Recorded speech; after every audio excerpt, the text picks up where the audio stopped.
આ સોંગ હમણાં ખૂબ ટ્રેન્ડિંગમાં ચાલે છે, પણ આ જ ભાવ છે એ માતાજીના ચરણે ગાઓ તો કેવી રીતના ગવાય? એ તારા મઢમાં બેસનારી કદી ખોટું નહીં બોલે,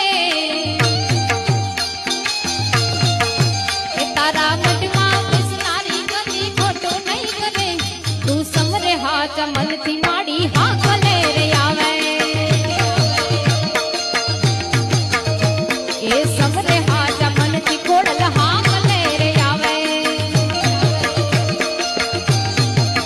એ તારા મઢમાં બેસનારી ખોડલ કમાયું બોલે, એ તારા મઢમાં બેસનારી ખોડલ કમાયું બોલે, તું સમરે હાચા મનથી ખોડલ હા કલે